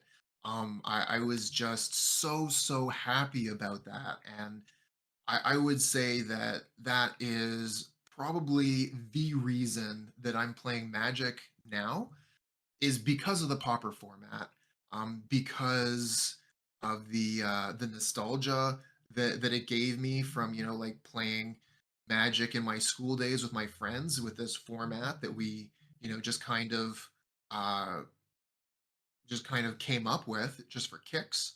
And yeah, like, being able to play a lot of my favorite cards like mono black control with pestilence and Phyrexian Rager, Chittering Rats, Corrupt, Tendrils of Corruption. Like, that's what I got into the format with. So there's just so much nostalgic power in the format for me. And I'm just really happy to be able to share this format with everybody, and hopefully bring, a few more people into the fold. If we can get, like, a few more people here and there to get interested and excited about the Pauper format. um, Give it a try for yourself. You can get a deck for, like, $30 and try the format out, and have a great time with it. I think that just as far as competitive Magic goes, it is the easiest format to get into.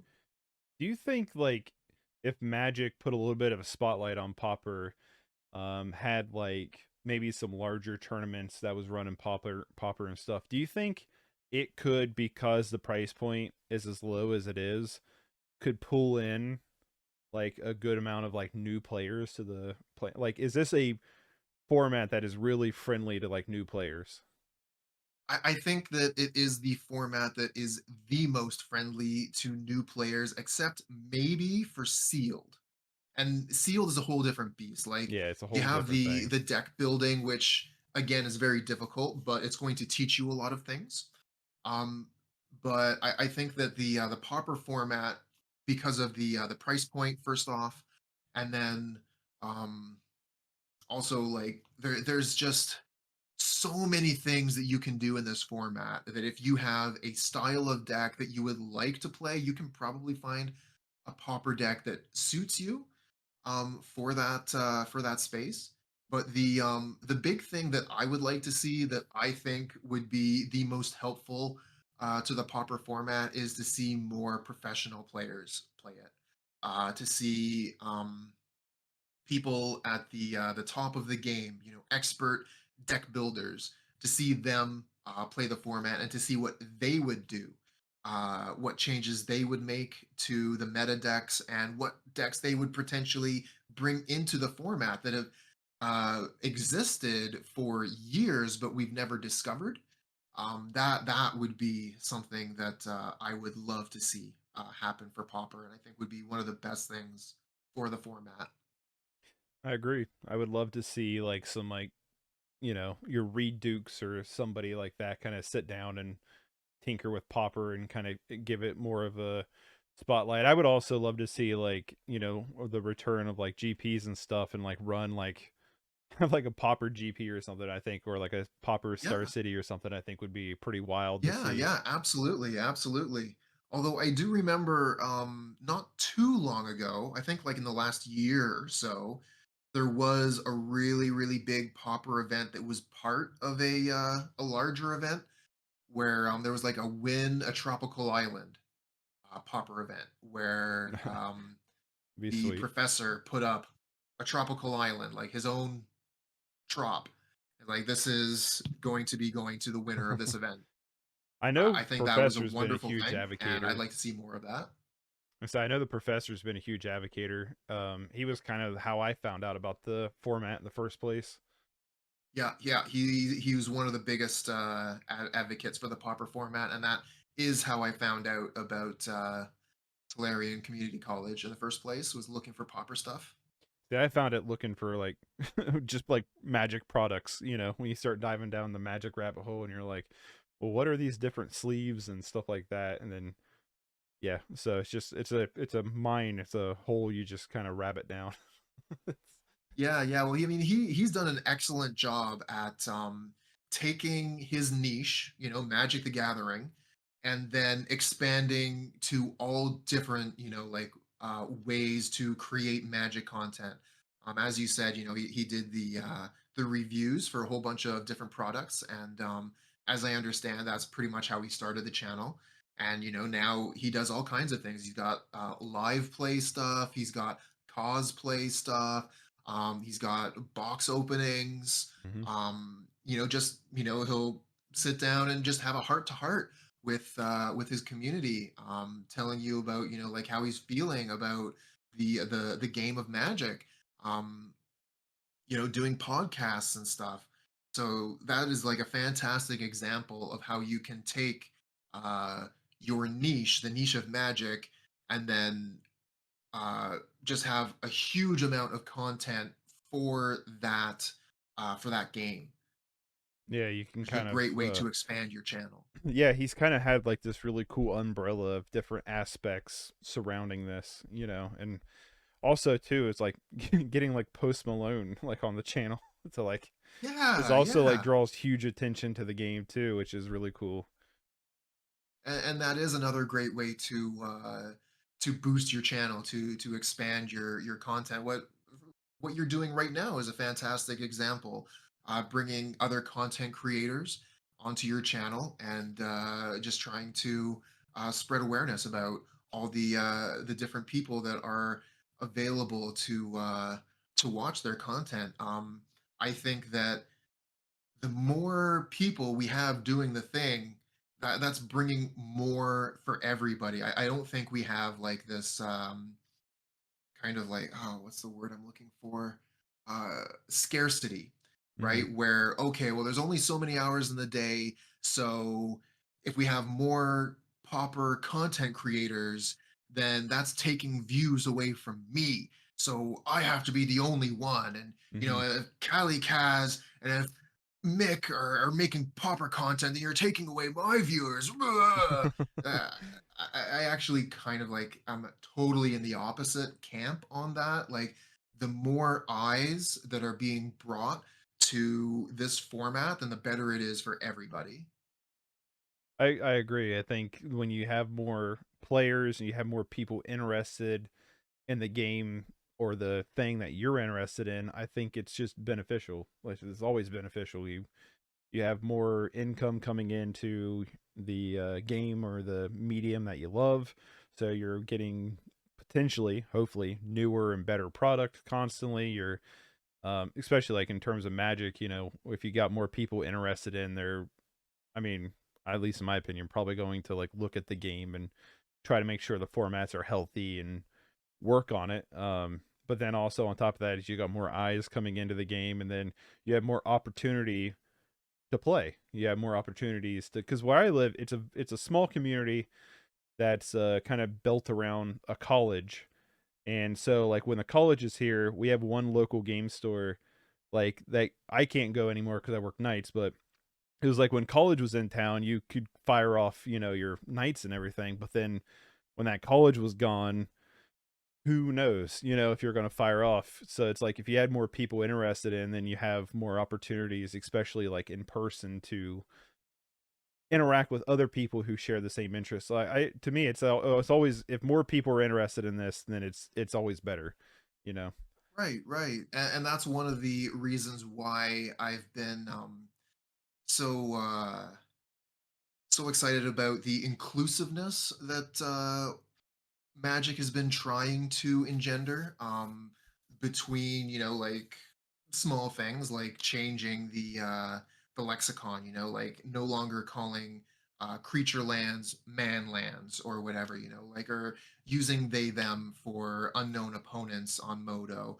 Just like all these small tiny little things Hmm. that we can do to be more inclusive, bring more people into the game. Like, why gatekeep? It harms the game if we Hmm. are turning people away. One of the things that I was always really, really impressed by, absolutely blew me away when I found out that people were doing it. But in some of the communities I've played in Halifax, um, individuals and the stores would lend out complete decks, like decks worth hundreds of dollars, Yep. and be like, here you go. Here's Amulet Titan. Just give it back at the end of the day. Right. You're just handing me, like several $100s, and you're going to expect me to give it back? Wow, that is cool. Thank you so much for that trust. You don't even know me.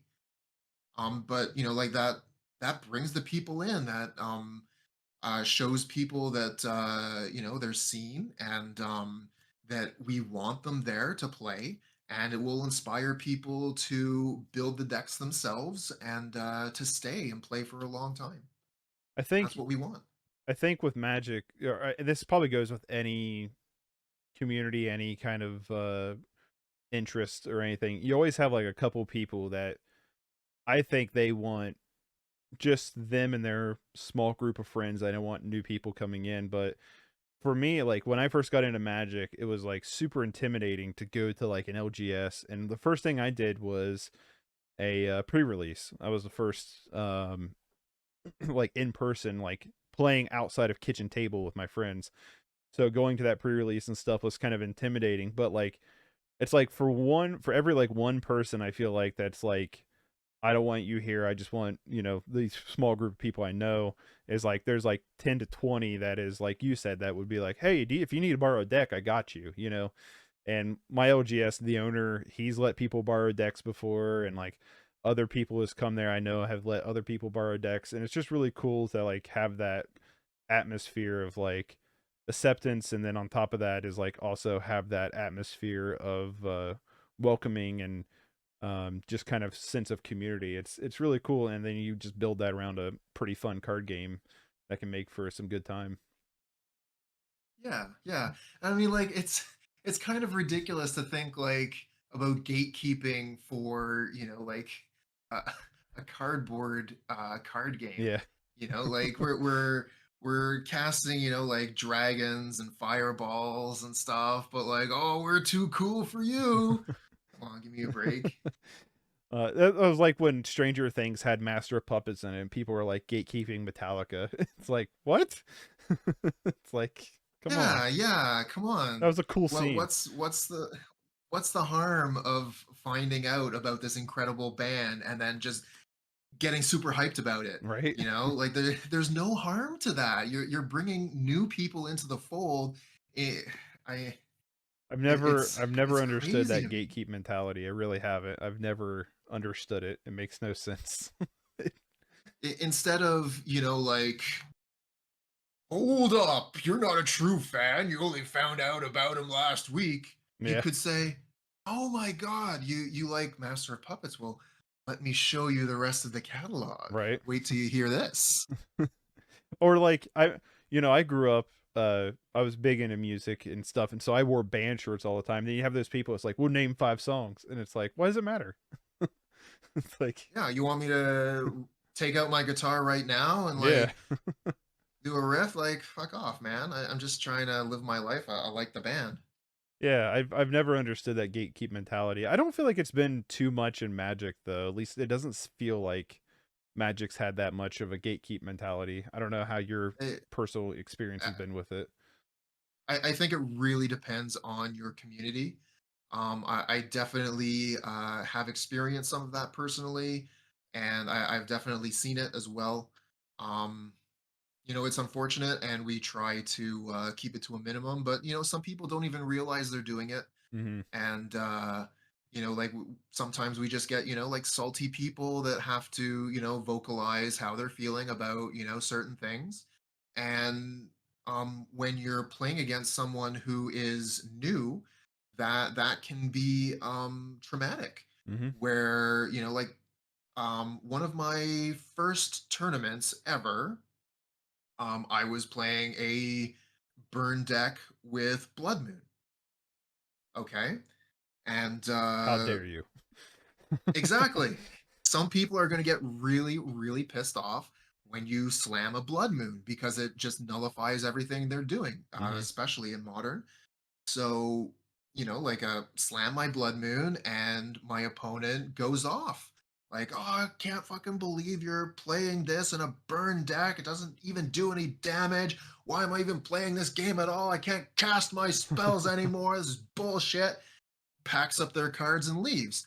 And, I'm left with a bad taste in my mouth because, I somebody just had a temper tantrum, and like that's not a good feeling. It's a public place, so everyone's kind of like looking at what's going on over there, and maybe the person didn't like intend for that to be a bad experience for me, but like it was. Hmm. Fortunately, I didn't take that to heart, and continued playing, and have, uh, like come to um, not exactly like expect that out of people, but have developed a way to get through it without any kind of negative feelings. Like too much salt is definitely like poisonous, but a little bit of salt every once in a while is a nice spice. Right. So if you can take that like as it comes, and maybe like needle them a little bit with it. Oh yeah, you don't like blood moon, huh? Well, it's only a one of, just Right. happened to draw it. That's what I got a buddy who had a really bad experience with that. He was going to a store to play Commander. I'm not big into Commander, but he is, and he was going there, and he just got into it with this dude. Where this dude was, I can't remember. I think it was he accidentally had a like Commander ban card in his deck, and my buddy wasn't, I think, very familiar with the Commander ban list because he was just kind of like starting to go to stores with it. Um, and the dude like just lost his shit on him, and he was like, you know what? And I think like if I remember the story correctly, my friend just packed up his cards and just left, and he said he's never been back. And it's like that's like Right. that kind of That attitude, like sucks. yeah, if you play against like I've played against somebody before that's popped up with a ban card, and you're just like, hey man, just so you know that card's banned. Like it's like it's not that big Yep. of a deal, at least in my Yep. opinion. Take your game loss and move on. Yeah. Like coming from, like a bit of a competitive background, the judge is your friend. Hmm. If you are playing in a competitive environment, which includes judges, never ever be afraid or be embarrassed to call a judge to your table. No. Um, Anytime anything happens that you think is hinky, or someone is playing a banned card, don't like spit in their face, don't punch them, don't flip the table, don't yell at them. Judge, Hmm. I think that card is banned. Could you confirm that? Oh, yeah, that's a banned card. Sorry, going to have to give you a game loss, and you're going to have to change that card for a basic land. Okay, problem solved. Moving on. Let's go play the next game. Yeah, I think when you're playing in paper, when you're not having an automated system like Magic Online, I think it works really well to like just call her a judge because then it doesn't lead into arguments. If you're Yep. just like, hold up, I just want to ask a judge about this, and you just bring the judge over, they handle everything, and then to me, it always felt like it was smoother playing. But I have a funny judge story. The only GP I went to and participated in was a 3-person sealed tournament, and they went around, they passed out everybody their boxes, and they said, players, you may start. And I am not kidding you, as soon as they said you may start, there was probably like 30 people went, judge, judge, judge, judge, judge, judge, judge. It was like It was like the fish from SpongeBob. It's like they just pop it up. I just thought it was funny because it was literally with like it was like as soon as they said you may start, it was just like going off like crazy. I just thought it was Oh funny. man, that would be so stressful for the judge. Like how many judges are in this event, and then you have, like all those hands shoot up and you Right. realize there aren't enough of us. Right. Yeah, that was GP Cleveland for what was that one? Amonkhet? I think it was for Amonkhet, or maybe it was Hour of Devastation, but that was the one we went to. That was like my first time to like go to like a huge tournament because I had been to like PTQs and like game days and stuff, but that was like the first time going to like a huge tournament like that. But well, Cooper, I think we're good. We've got almost 2 hours of content here, so I want to Sweet. thank you for Flew coming by. on. What what are your socials? What are where people can find you? And what do Well, you do? You want to talk a little bit about I what you do? actually I actually don't do very much social media. It's kind of hard to find me unless you're looking at YouTube and Twitch. So come find me on YouTube and Twitch. You can just search my name, Cooper the Red, and I'll come up on both sites. And yeah, that's pretty much it. I don't do Twitter. I don't do Instagram. I don't do Facebook. So don't look for me there. Just come find me where I'm making my content, and please feel free to leave some comments on my videos, and don't forget to like and subscribe. All right, cool. Thank you, Cooper, for hanging out. Hopefully this turns out pretty cool because I like the idea to like just chat and learn about some of the players in our community. Well, thank you very much for inviting me to be a part of this. It was a lot of fun, and look forward to checking out who else you're able to uh, do these interviews with. This was a really good time. I want to again say thanks to CooperTheRed for doing this interview. I hope you guys enjoyed this talk. I would love to hear some feedback on this and maybe we can grow moving forward. If you want to support the channel, liking, subscribing, and sharing the videos go a long way in helping the channel. If you want to go even further, you can consider becoming a member. All of CooperTheRed's links will be in the description down below. I highly recommend checking out his content. If you ever want to see me stream any Magic the Gathering live, you can subscribe here on YouTube and turn on your bell notification to be notified anytime I go live. If you want to see me play other video games, there's a link in the description, my Twitch page where I'll be playing other games there, and also if you're interested in movies, there's a link to my movie channel down in the description as well. That has been this player profile of CooperTheRed. Once again, thank you. I hope you enjoyed the content, and I'll catch you next time. Peace.